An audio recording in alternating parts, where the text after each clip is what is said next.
Gather round, my friends, and settle in. Draw your cloaks tight, for the wind outside carries the scent of pine and something far older, far colder. What I am about to tell you is a truth, heavy as the Norse winter and sharper than a splinter of Gjallarhorn. It's a tale of greed, of shadow, and of a mistake I made that tethered my soul to a thing that should have remained deep beneath the frost-heaved earth. It started, as all good miseries do, with a rumor. A drunken boast in a fire-lit tavern, spoken by a man with eyes like chipped ice, who claimed his great-grandfather had served as a thrall to a king long forgotten. Not one of the high kings whose names fill the sagas, this was a king of the mountains, a petty tyrant who ruled an age before the longships sailed to foreign shores, before the White Christ was even a whispered name. His kingdom was the valley of Svartdal, the Black Dale, and when he died, he wasn't burned on a pyre like a good Viking. He was entombed, they said, in a haugr, a burial mound, carved directly into the heart of the deepest peak. And with him, he took his entire fortune, gold enough to buy a dozen new longships, hammered gold, twisted gold, gold that smelled of the very earth it was pulled from. I, being a fool hardened by too many lean seasons, latched onto that rumor like a tick to a dog. I tracked the drunkard for 3 days until he finally coughed up the details, trading them for a skin of rye whiskey and the last sliver of his pride. He gave me a brittle piece of reindeer hide, a map of sorts, scratched with runes that glowed faintly in the firelight. It marked the way to the mound, a 6-day trek into the high, desolate country where the giants supposedly still slept. The king's name, the drunkard whispered, just before he passed out cold, was King Alaric, the Winter Heart. He hated life, the man slurred, and death made him vengeful. The sagas call him the Draugr king. I laughed at the name, of course. Draugr were stories for children, for crones spinning wool by the hearth. They were bog men and ghosts, not real, corporeal threats. Gold was real. Hunger was real. A Draugr king was just a cautionary tale to keep ambitious young men like me away from the sacred earth. How wrong I was. How utterly, fatally wrong. The journey was a crucible. 3 friends accompanied me: Bjorn, whose laugh could shake the snow from the trees; Skalli, the silent woodsman with an axe like a silver moon; and little Finn, whose nervous chatter was sometimes the only thing that kept the silence of the wilderness from swallowing us whole.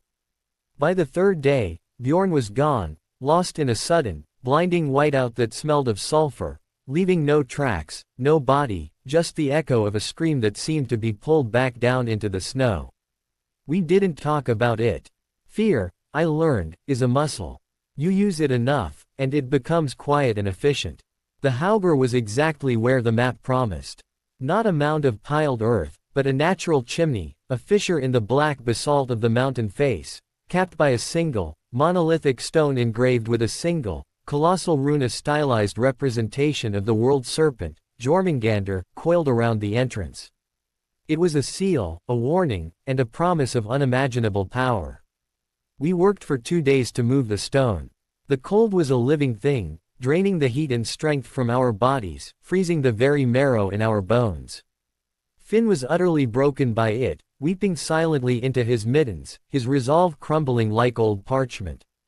But Skalli and I, fueled by the thought of the gold, finally leveraged the capstone free. The smell that erupted was not the stench of rot, but a blast of ancient, sterile cold, like the air of a world that had forgotten the sun. We lit our torches and descended. The shaft plunged straight down for perhaps 30 feet, opening into a high, vaulted chamber, the walls dressed in smooth, glacial ice that glittered like a million diamonds. And there, in the center of the chamber, was the king. He was seated upon a throne carved from a single block of serpentine stone, his body preserved not by magic, but by the relentless, eternal cold of the mountain. He was massive, larger than any living man, clad in tarnished bronze armor that was still surprisingly intact. His face was a mask of stretched, desiccated skin, pulled taut over a formidable bone structure, a perfect picture of regal misery. But it was his eyes that held me, 2 chips of pale amber, clouded and yet somehow focused, staring directly at the ceiling, or perhaps, through it, to the stars he once commanded. Before his feet, scattered on a dais of black slate, was the gold. It was more than a fortune. It was a king's ransom multiplied tenfold. Gold arm rings, thick as a strongman's forearm, coiled into perfect spirals. Ingots marked with the king's seal, a serpent biting its own tail. Delicate, filigreed brooches, glinting like captured sunlight. And in the dead king's lap, resting against a rusted, two-handed sword, was the crown itself. It was a simple, brutal thing, forged of pure, unalloyed gold, but what made it unique were the settings, not jewels, but 40 perfect, uncut teeth from some massive, prehistoric beast, perhaps a cave bear, each tooth sharp and polished by time. It was a crown of power, of raw, predatory might. Scully, to his credit, hesitated. He put a hand on my shoulder, his voice a low gravel in the echoing chamber. It is too much, Jarl. We should take only what we need and leave him his honor. This is a king's resting place. But greed, my friends, is a fire that melts reason. I was already reaching for the crown. Honor is for the living, Scully. The dead have no need of currency. Take the arm rings. Fill the sacks. We worked in a feverish, silent frenzy, ignoring the chilling, watchful gaze of the Draugr king. We stuffed the gold into our bags, 10, 20 pounds of it each. I slipped the golden crown under my tunic, feeling the terrible sharpness of the teeth press against my ribs. It was Finn who broke the silence, and in doing so, broke the world. He had found a small, silver-bound box tucked beneath the throne. Opening it, he didn't find more gold, but a single, ancient, obsidian carving, a grotesque idol of a man kneeling before a serpent. It wasn't the idol itself, but the movement that mattered. As he lifted it, the king's massive, rusted sword clattered off the stone dais, hitting the floor with a sound that was less metal and more the crack of a coffin lid opening. And then, a sound that extinguished the flickering hope in our hearts. A deep, rasping, wet inhalation. The amber chips in his skull flared, not with light, but with a terrible, internal combustion, a cold fire. His desiccated lips peeled back from blackened gums in a slow, silent snarl of utter, unending hatred. We didn't wait. We scrambled for the ropes, clawing our way out of the chamber like rats from a drowning ship. Scully, bless his honorable soul, tried to grab Finn, but the little man was paralyzed, staring, his mouth agape. I was the first one out. I looked back down the shaft just in time to see the colossal, bronze-clad arm of the king reach out, its grip not on Finn, but on the rope, pulling himself up, not walking, but floating, suspended by a terrible, cold momentum. I heard Finn's shriek cut short, and then the sound of tearing leather and the crunch of bone. Scully followed me a moment later, staggering, his face bleached white, his left hand missing 3 fingers, which had been neatly sheared off. We looked at each other, not as friends, but as survivors who had witnessed the impossible. We had stolen the gold, and we had awakened the Draugr king. We ran. We ran for 3 days and 3 nights, never sleeping, fueled by terror and the knowledge of the precious, terrible weight of the gold in our bags. The weather had turned brutal, a relentless, howling blizzard that should have obscured our tracks. But the blizzard was no ordinary storm. It was an extension of the king's will, a moving wall of ice and wind, that always stayed just behind us. The king was not fast, not like a living man, but he was inexorable. He didn't run, he simply covered ground. When we paused to catch our breath, we could hear it, a low, resonant, wet thudding, like a massive heart beating deep inside the earth, accompanied by the whisper of bronze on stone.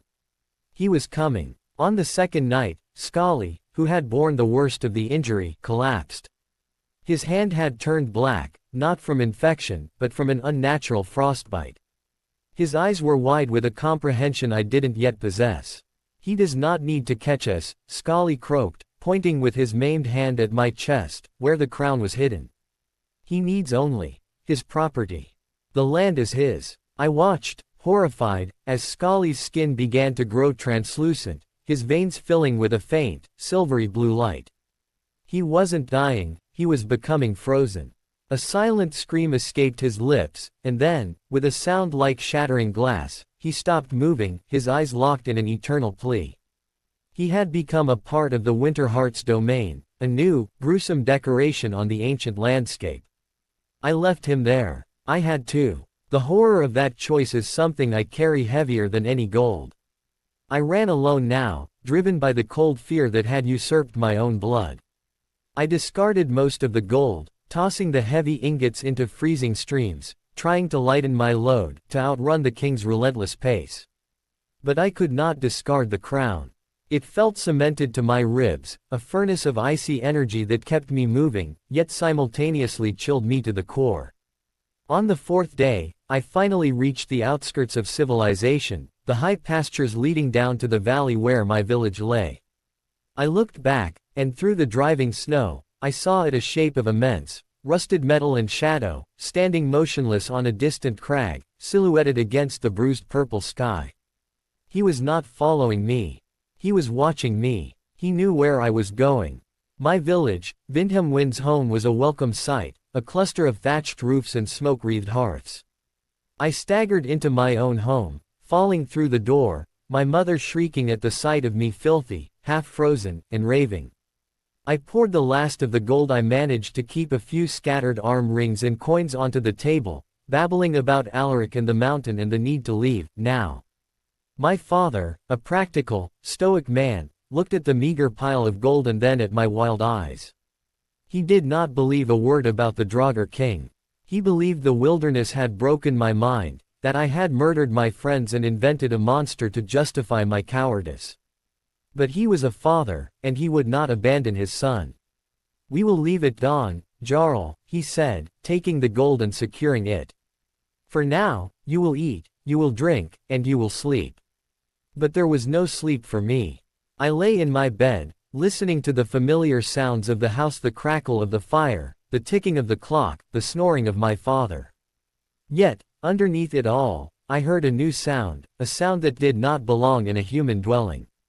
It was the low, resonant thudding. Closer now. I rose quietly, retrieved my axe, and crept to the window. The moon was full, a monstrous, white eye in the black sky. And standing in the center of our small, snow-covered common yard was the Draugr king. He was magnificent and terrifying.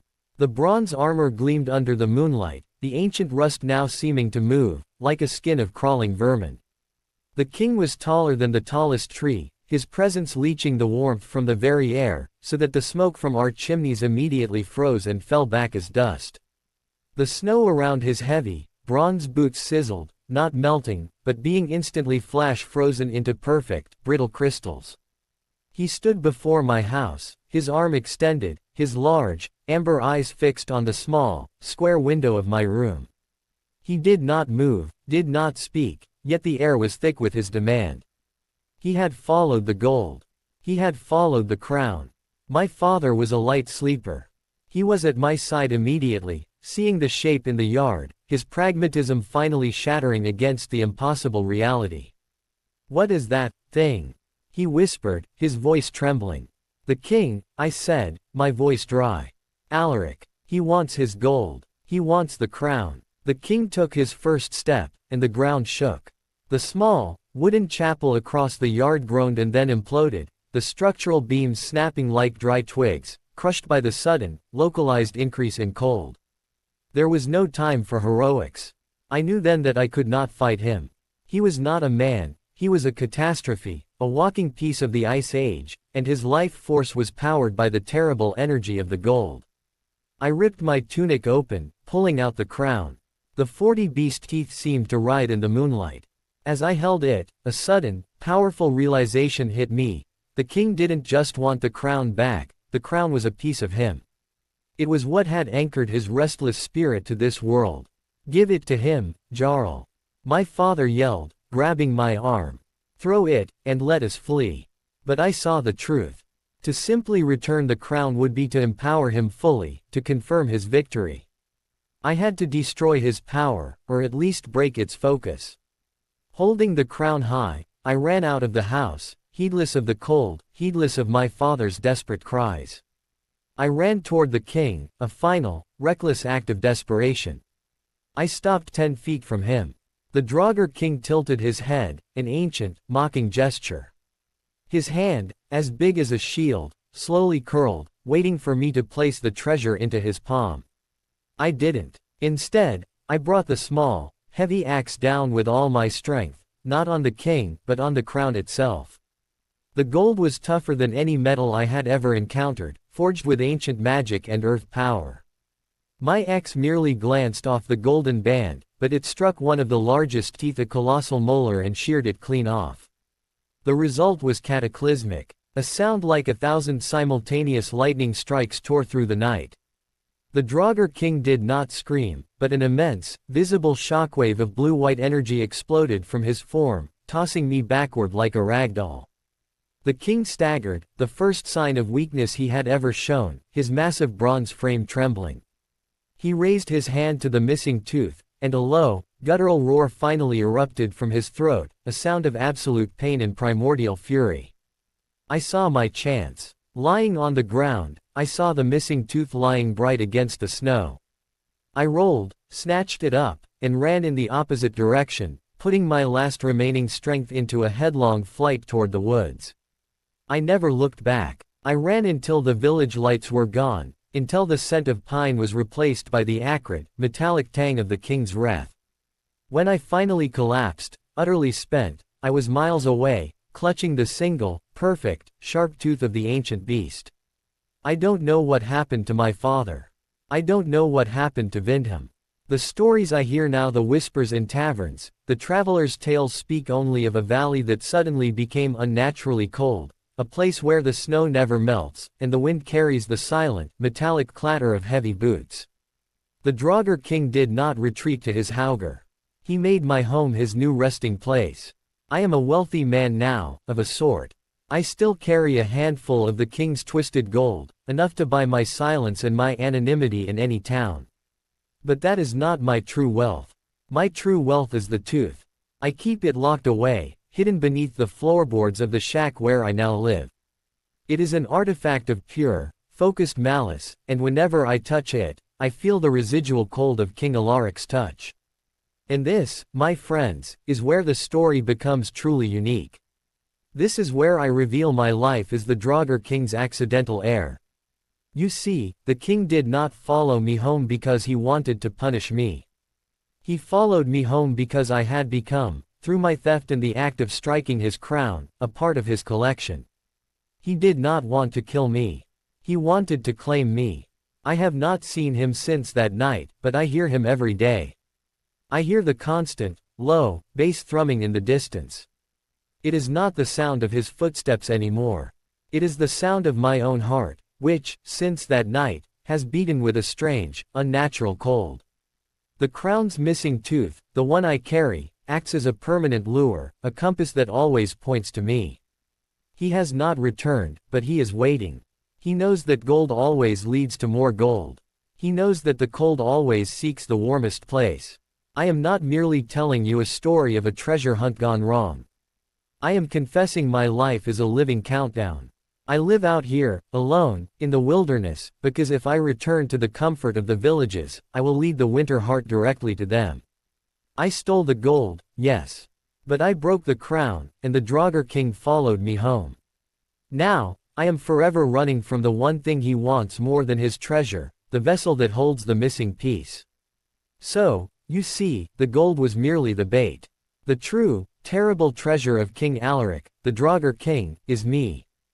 And one day, when I am old and tired, I will stop running, and that is the day he will finally complete his crown, and I will take my rightful place at his side, another frozen servant in the court of the Winter Heart.